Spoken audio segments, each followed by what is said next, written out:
বাংলাদেশের রাজনীতিতে এক ধরনের নতুন রসায়ন তৈরি হচ্ছে। এটি খুব পরিকল্পনা করে করা হচ্ছে।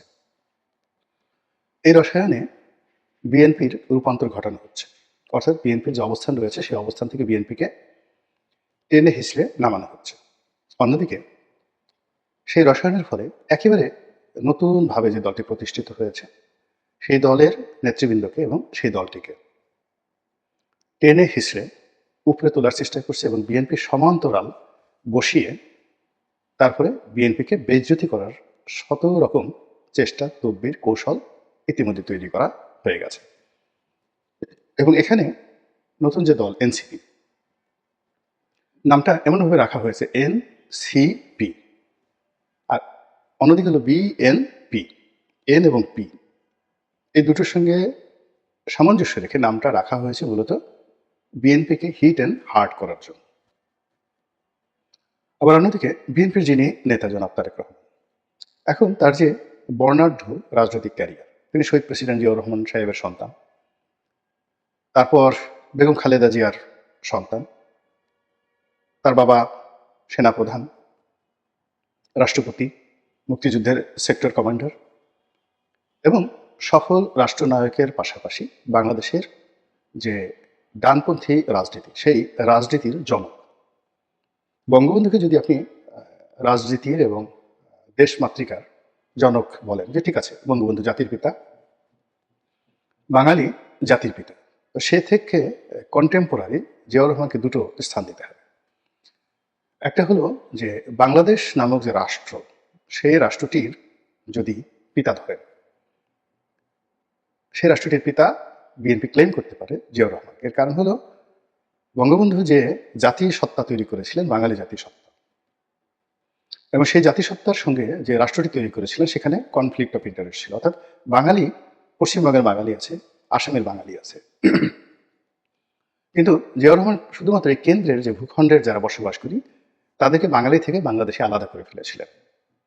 এবং ৭৫ 15 আগস্টের পর যে রাষ্ট্রটি অ্যাবসলিউটলি একটা হুমকির মুখে পড়েছিল, সেটিকে একটা শক্ত ভিত্তির উপর যে তিনি দাঁড় করিয়েছিলেন, ফলে বাঙালি জাতীয়তাবাদ এবং সেই জাতীয়তাবাদের ভিত্তিতে যে রাষ্ট্রটি, ধর্মনিরপেক্ষ রাষ্ট্রটি, সেই রাষ্ট্রটির বিপরীতে একটি ডানপন্থী, মধ্যপন্থী একটি বাংলাদেশে জাতীয়তাবাদের যে সরকার, সেই সরকারের একজন সফল রাষ্ট্রনায়ক হিসেবে জিয়াউর রহমান এবং তার সন্তান হিসেবে তারেক রহমানের একটা ভিত্তি কিন্তু তৈরি হয়ে গেছে বাই বর্ড।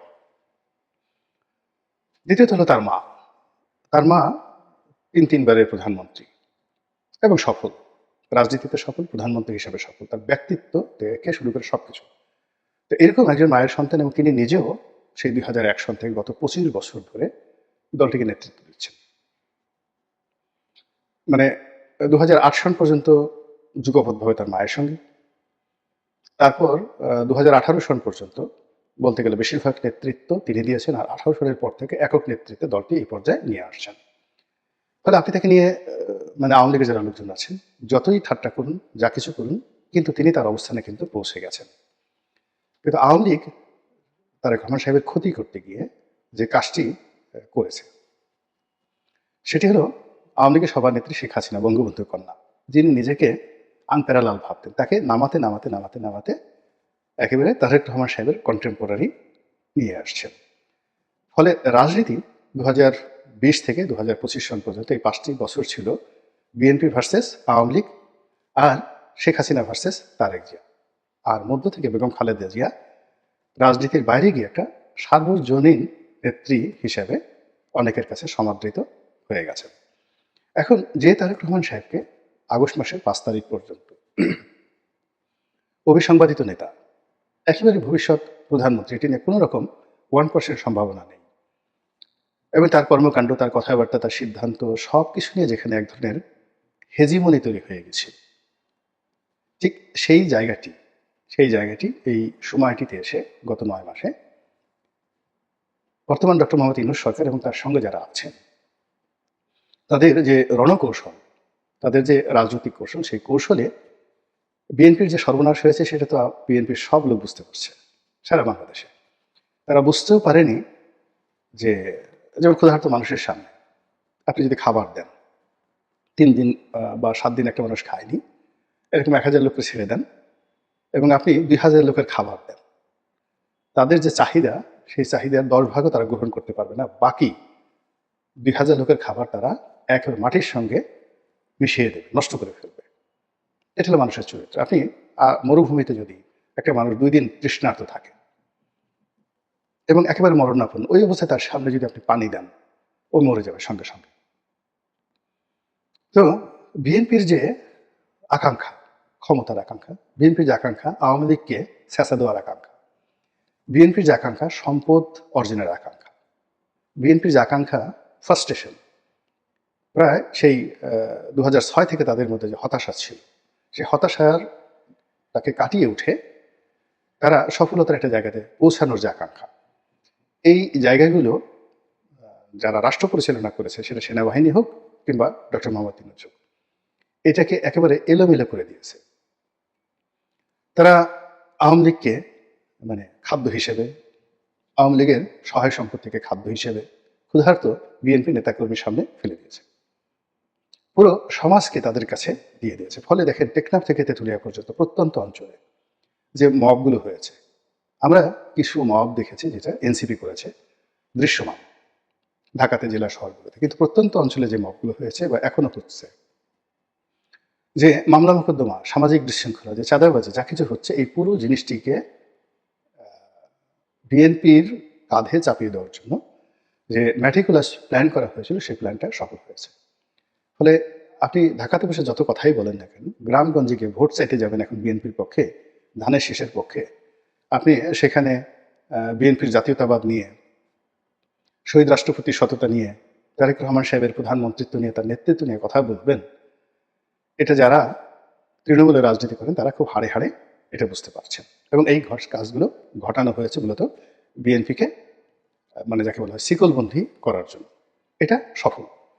এখন সেনাবাহিনী অ্যাকশনে যাবে, পুলিশ অ্যাকশনে যাবে, তারপর ডক্টর মোহাম্মদ ইউনূস অ্যাকশনে যাবে, যে যাবে। এখানে তো এখন ত্রিমুখী একটা ধারা চলছে। বিএনপির যে অ্যাগেনস্টে যে পক্ষগুলো আছে, সেখানে জামাত আছে, সেখানে জামাত, এনসিপি, ইউনূস, এটির একটি সংগঠন।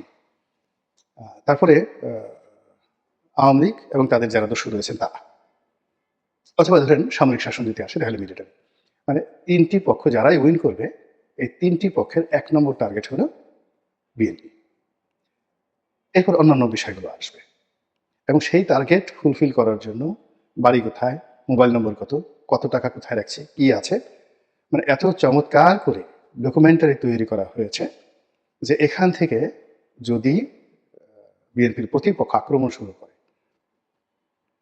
যেভাবে সুব্রত বাইনকে ধরল সেনাবাহিনী, সুব্রত বাইন বাংলাদেশে ধরেন সে ৮০-র দশক থেকে সে সব কিছু তছনছ করছে, কেউ তাকে রাখতে পারেনি, নেপাল রাখতে পারেনি, ভারত রাখতে পারেনি, বাংলাদেশ রাখতে পারেনি, তাকে কিন্তু ধরে ফেলা হয়েছে। তো একইভাবে বিএনপিকে ধরার জন্য যত রকম প্রস্তুতি সেটি কিন্তু করা হয়ে গেছে। এখন বিএনপিকে ছোট করতে হবে। তো ছোট করার জন্য বিএনপির যারা শীর্ষ নেতৃত্ব রয়েছে, সবার আগে সালাউদ্দিন সাহেবের ভার্সেস বিএনপির মির্জা ফখরুল সাহেব, এদের মধ্যে একটা দ্বন্দ্ব মানে শুরু করে দেওয়া হয়েছে। দ্বিতীয়ত, এটি যখন সালাউদ্দিন সাহেব সম্মুখ সারিতে এসছে, মির্জা ফখরুল সাহেব যখন ব্যাক ফুটেছে চলে গেছেন, তখন সালাউদ্দিন সাহেবকে ট্যাগ দেওয়া শুরু হয়েছে যে উনি ভারতের লোক। আর যেহেতু তিনি তারেক রহমান সাহেবের খুব ঘনিষ্ঠজন, কাজে তারেক রহমান সাহেবও ভারতের রয়ের প্ল্যান অনুযায়ী কাজকর্ম করছেন, এরকম একটা ন্যারেটিভ ছড়িয়ে দেওয়া হয়েছে। এরপর যেটি করা হয়েছে সেটি হলো আমির খসরু মাহমুদ চৌধুরী, ইকবাল মাহমুদ টুকু, মির্জা আব্বাস, তাদের সবাইকে ট্যাগ দেওয়া হয়েছে। কাউকে দুর্নীতিবাজ, কাউকে চাঁদাবাজ, কাউকে ভারতের দালাল, গেল এই গ্রুপ। তরুণদের মধ্যে, ব্যবসায়ীদের মধ্যে নাম বলবো না, তরুণদের মধ্যে একটা বিরাট অংশ, তাদেরকে চাঁদাবাজ ক্যাটাগরিতে ফেলে দেওয়া হয়েছে, একটা গ্রুপকে সন্ত্রাসী ক্যাটাগরিতে ফেলে দেওয়া হয়েছে। আর যারা তরুণদের মধ্যে রাজনীতি করতেন সাহসী, যেমন এরশাদ, তো তাদেরকে হতোদ্যম করে দেওয়ার জন্য, তাদের ইমেজ ক্ষুণ্ণ করার জন্য এই দক্ষিণ সিটি কর্পোরেশনের যে ঘটনাটা, এটি সরকার যেভাবে ঘটিয়েছে এবং সেই ঘটনার মধ্যে এরশাদ যেভাবে পা দিয়েছে, বিএনপি যেভাবে পা দিয়েছে, আমি যদি এই কথা প্রথম দিন, অর্থাৎ যেই দিন মানে মামলা রায় পেয়ে এরশাদ ফুলের মালা গলায় দিয়ে বিএনপি অফিসে হাস্যোজ্জ্বল ছবি তুলল, কিংবা যেদিন সে লন্ডনে গিয়ে তারেক রহমান সাহেবের অনুমতি নিয়ে আসলেন, আমি যদি সেই দিন এই কথাগুলো আজকে বলতাম, বিএনপি সব লোক মনে মনে রাগ করতেন। কিন্তু আজকে একেবারে স্পষ্ট যে এখনো পর্যন্ত যে সিটি কর্পোরেশন অচল করে দেওয়া হয়েছে এবং সিটি কর্পোরেশনে বিএনপির এবং এরশাদের যারা সমর্থক তারা যে কর্মকাণ্ড করছেন, এই পুরো কর্মকাণ্ড পুরনো ঢাকা এবং দক্ষিণ সিটি কর্পোরেশনের যারা ভোটার সুবিধাভোগী তাদের মধ্যে কি নেতিবাচক প্রতিক্রিয়া তৈরি করেছে, এটি বিএনপি আন্দাজ করতে পারছে কিনা আমি বলতে পারবো না। তবে যারা এই পরিকল্পনা করেছেন সরকারের, তারা খুশিতে কিন্তু বগল বাজাচ্ছে। তো এইভাবে পুরো রাজনীতিটা বিএনপির জন্য জটিল করে দেওয়া হয়েছে। বিএনপি তার সংখ্যাধিক্য, তারপর তাদের যে শক্তিমত্তা, তাদের জনপ্রিয়তা, এটার উপর যে বাহাদুরি করেছিল, সেই বাহাদুরি আসলে এখন কোনো কাজে আসবে না। কোনো বিশৃঙ্খল সেনাবাহিনী, সে যত বড় হোক না কেন, 10 লক্ষ সৈন্যের সেনাবাহিনী, সেটা মাত্র 50,000 সৈন্যের সেনাবাহিনীর কাছে পরাজিত হয়েছে পৃথিবীতে। কিংবা ধরুন 60,000 সৈন্যের সেনাবাহিনী, নবাব সিরাজউদ্দৌলা, সেই সেনাবাহিনী পরাজিত হয়েছে মাত্র 4,500 সৈন্যের সেনাবাহিনী, যার মধ্যে ইংরেজ সৈন্য ছিল মাত্র 800। রবার্ট ক্লাইভ ভার্সেস নবাব সিরাজউদ্দৌলা। কাজেই বিএনপির যে বিপুল সংখ্যাধিক্য, সবকিছু বিপুল, এটা কৌশলের কাছে পরাজিত হতে পারে এরকম নমুনা ইতিহাসে বহু রয়েছে। তো কাজেই এই যে সংখ্যাধিক্য, এটা বিএনপির জন্য এখন বোঝা হয়ে গেছে। বিএনপির নেতৃবৃন্দ যারা ছিলেন, যাদের ত্যাগ ছিল, তিতিক্ষা ছিল, তাদেরকে বিএনপির মধ্যে তোপ ফেলে হোক কিংবা পরিস্থিতি সৃষ্টি করে হোক একে একে মাইনাস করে দেওয়া হচ্ছে। ছাত্রদল, যুবদল থেকে শুরু করে অন্যান্য সব জায়গাতে, আপনি জেলা শহরগুলোতে গিয়ে দেখেন, সেখানে বিএনপির জনপ্রিয় নেতা, বিএনপির শক্তিশালী নেতা, তাদের মধ্যে কি হচ্ছে, সিলেটে কি হচ্ছে, চট্টগ্রামে কি হচ্ছে, কক্সবাজারে কি হচ্ছে, বরিশালে কি হচ্ছে, সব জায়গাতে একই ছিল, ঢাকা শহরে কি হচ্ছে।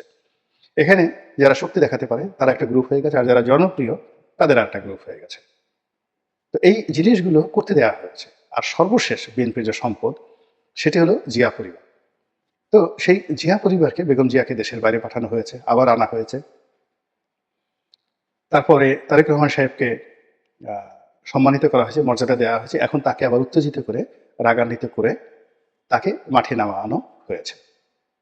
তারপর এখন তাকে বলা হচ্ছে তিনি কেন দেশে আসেন না, সবই তো মামলা নাই, মোকদ্দমা নাই, তো তার আসতে অসুবিধাটা কি, এই কথার কোনো উত্তর বিএনপি দিতে পারছে না। আর অন্যদিকে তারেক রহমান সাহেবকে এবং বিএনপিকে সরাসরি একেবারে ডক্টর মোহাম্মদ ইউনূসের যে ছোট দল, রাজনৈতিক দল, সেই এনসিপির মুখোমুখি দাঁড় করে দেওয়া হচ্ছে।